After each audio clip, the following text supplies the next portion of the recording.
As another Halloween draws near, thoughts turn to creepy nights and horror movies. But for self-involving chills, there is little more terrifying than a scary video game.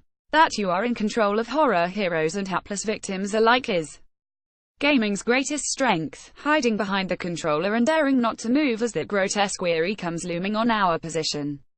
So for your devilish delectation, here are our picks for the 16 scariest video games of all time. Forbidden Siren 2. Just known as Siren 2 in Japan, Forbidden Siren 2 tells the story of an island whose entire population disappeared in 1976 during a blackout. What is it on? PlayStation 2 developer, Project Siren. Why do we love it? All three Forbidden Siren games are catalysts for pure, cold, sweet terror, but it's the exemplary Forbidden Siren 2 that really stands out for a variety of reasons.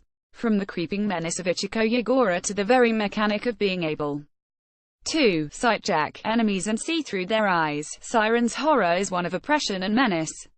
The creature and enemy design is exemplary, coupled with the fact you're required to be exceptionally careful, stealthy and on edge at all times. Looking through an enemy's eyes and seeing yourself peeking out from behind a corner remains one of gaming's most terrifying concepts to this day. Alien Isolation. Based on the Alien film franchise, you play as Amanda Ripley, looking for her mother and finding an alien. What is it on? PS4, Xbox One, PC, Xbox 360, PS3. Developer Creative Assembly. Why do we love it? Creative Assembly's take on H.R. Giger's monstrosity has you completely at its mercy.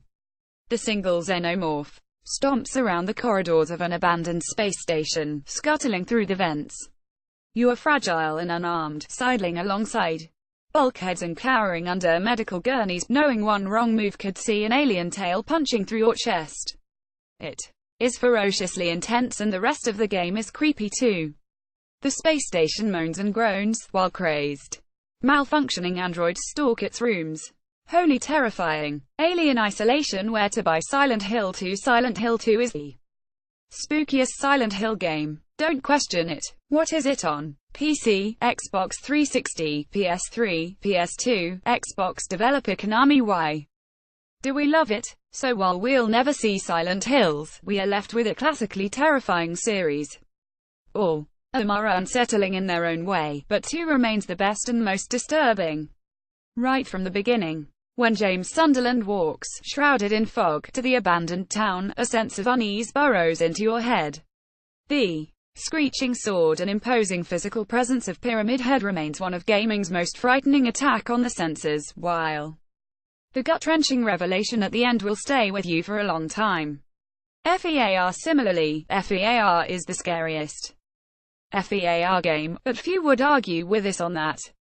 What is it on? PC, Xbox 360, PS3. Developer Monolith Productions. Why do we love it? Being a burly special ops soldier and wielding thundering assault rifles isn't usually analogous with being afraid of anything. But what if your brawn and bullets are rendered useless by a little girl, standing at the end of the corridor, lank black hair over her face, blood spattering the walls? FEAR's AI and time-bending mechanics make it an excellent shooter, but Alma Wade makes gibbering wrecks of us all. Project Zero 3. What if the only way to see a ghost was through a camera? And that camera limited your field of view and opened you to jump scares? Welcome to Project Zero 3. What is it on? PlayStation 2 developer Tecmo. Why do we love it? There's something incredibly evocative and eerie about camera obscura photography, and Tecmo KOEI play on this marvelously with the Project Zero series. When your only weapon is something that you don't typically associate with defense, it's easy to see why the screaming banshees and tormented specters of Project Zero chill players to the bone. In Project Zero 3, my personal favorite, when the ghosts start encroaching on your home, your safe space, it's basically unrivaled in terms of sheer terror. Haunting Ground. Spiritual successor to Clock Tower, Haunting Ground is one of the many games where the enemies are nigh unstoppable. For the most part, you've got to run. What is it on? PlayStation 2 developer Capcom. Why do we love it? I'm a big fan of horror that focuses on the one unstoppable force antagonist, and Haunting Ground is an entire game based around it. For the most part it eschews combat in favor of hiding and luring. your foe. While the individual foe changes a few times throughout the game, it's the first enemy, Debilitas, who really sticks in the mind. A huge, ogre-like groundskeeper with the mind of a child, he sees you as a doll he desperately wants to love and play with, in his own special way.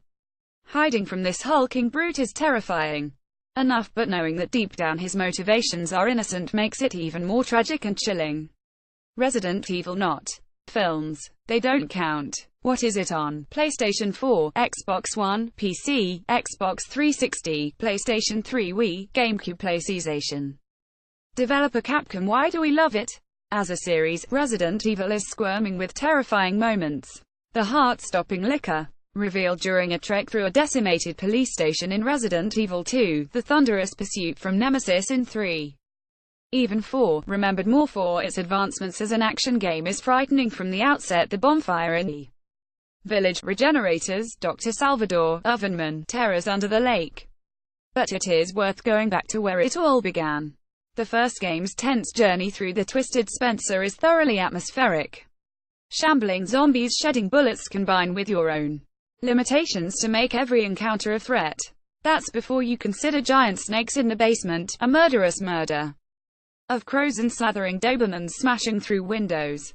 Particularly effective in the exquisite remake, pictured above. PT was the most terrifying demo ever made, but never became a title. What is it on? Nothing anymore. PT was previously available on PS4. Developer 7780s Studio. Why do we love it? A unique glimpse of the Silent Hills that will never come to pass. Hideo Kojima's playable teaser is the only video game to make me throw my controller in terror. This bite-sized slice of horror has you walking through the twisted corridor of an idyllic suburban home. Reach the door at the end, and it puts you back to the start. Only this time things are different. A baby howls, the pictures on the walls grow eyes, and just what is that figure standing stock still at the end of the corridor? This Sisyphean task requires you to take in the new surroundings each time and look closer. That's when you turn around, and the controller goes flying. Layers of Fear, perhaps the most cinematic experience here. Layers of Fear has some fascinating level design in exploring the painter's labyrinthine house. What is it on? PC, PS4, Xbox One. Developer Bloober Team. Why do we love it? You might not expect a team with a name as silly as Bloober Team to make one of the scariest indie horror games in recent memory, but here we are. Layers of Fear tells the story of a painter who has become fixated on his new, greatest work, a portrait of his wife. As he paints, hallucinations became very real, forcing him to recount his past with his wife, in more and more disturbed ways. His memories have become poison and distorted with pain and his fixation, now nightmares that he must relive with every stroke of the brush. As you play, the true memories, and the painting that results, comes to light. And of course, it's not all sunshine and roses. Manhunt was banned at launch. Need we say more? What is it on? PC, PlayStation 2, Xbox. Developer Rockstar North. Why do we love it? Rockstar's chilling and controversial game is a different kind of horror to most on this list. There's no ghouls or zombies, but in many ways is the most monstrous, tapping into a disturbed human mind's thirst for violence. You play James Earl Cash, a death row inmate kidnapped by a sadistic snuff film creator. Cash is forced to murder gang members with increasingly gruesome methods as unflinching CCTV records every moment. Manhunt has a sickening tension and oppressive atmosphere, but the scariest thing is the game's sly commentary on our own capacity to be entertained by violence. The Evil Within 2. Stefano is one of the Evil Within 2's antagonists, fascinated with the beauty in death and your final moments. What is it on? PlayStation 4, Xbox One, PC. Developer Tango Gameworks. Why do we love it? The sequel to Shinji Mikami's 2014 hit is bigger, better, and far more terrifying than its predecessor. Whether you're scraping together ammo to survive in the game's open-world sections or creeping down a sinister corridor filled with grotesque art, The Evil Within 2 is an exercise in constant fear. The sound design is particularly notable, with the monster's grunts and rasps likely to send a chill up your spine that you won't soon forget. The Evil Within 2 where to buy System Shock 2. Despite not the most high-definition game ever, it's Still spooky. What is it on? PC developer Irrational Games, Looking Glass Studios. Why do we love it? The creaking bulkheads and blood-scrawled walls on the spaceship. Von Braun wrote the book on creepy sci-fi settings. But System Shock 2's sense of dread extends to the pleading screams of enemies that seem compelled to attack you. I'm sorry, fragile weaponry and that gut-wrenching twist. The Polituform is dead human. Are you afraid? Call of Cthulhu Dark Corners of the Earth. Call of Cthulhu Dark Corners of the Earth is the best adaptation of Lovecraftian horror in games to date. What is it on? PC, Xbox developer Headfirst Productions. Why do we love it? While Headfirst Productions' Call of Cthulhu isn't a particularly fantastic game in its own right, it does have an exceptionally terrifying first half. Until you're forced to use a gun and the game becomes more of an FPS, you're tasked with exploring Lovecraft's infamous Innsmouth, mingling with and often fleeing from the locals. Innsmouth is wonderfully recreated here. Villagers regard you from fish-like eyes, sallow-skinned, slack-jawed as you creep around the cobbled streets. Throw in some genuinely chilling sanity effects that plague your protagonist, and the first half of Call of Cthulhu at least is one of the scariest games ever. Dead Space. What's worse than zombies? Zombies in space. What is it on? PC, Xbox 360, PlayStation 3 developer Visceral Games. Why do we love it? One of the smartest takes on the survival horror genre. Dead Space took the oft-overused theme of zombies and made a really special style of game. Set in an industrial spaceship, with flickering lights, foggy corridors, and enclosed spaces, it always made you feel like you were surrounded by its monsters, called necromorphs. What amplified this was how ready it was to put in some body horror, as the only way to efficiently kill enemies was to slice off their sharp bone arms and use them as projectiles, pinning your enemy to the wall as a grisly reminder to its buddies. Condemned criminal origins. There's a scene in this game with mannequins. We do not like mannequins anymore. What is it on? PC, Xbox 360 developer Monolith Productions. Why do we love it? FBI agent Ethan Thomas's search for a twisted serial killer becomes a disturbing journey through his greatest fears. Drug-addled psychopaths lurch at you from the shadows with blood-spattered pipes. The crime scenes you investigate are of creeping dread, and anyone who has played through the shopping mall section will have an ingrained fear of mannequins burned into their soul. The intense and brutal combat is a constant sense of unease too, and while its sequel was largely inferior, we must mention that cabin level. If you go down to woods today, guess what the picnic is?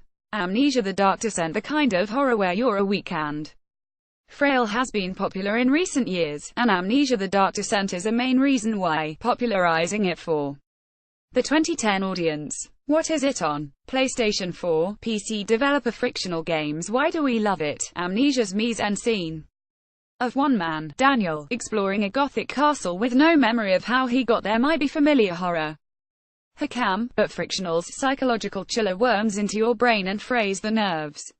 You are helpless, unarmed and alone in the castle. Its walls are stalked by monsters that lurk in the shadows. It's about flight, not fight. Barricading yourself in a room or panicked sprinting through stone corridors as a ghoul chases behind. Such terror plays on the mind, with disturbing effects on Daniel's sanity, blurring your perception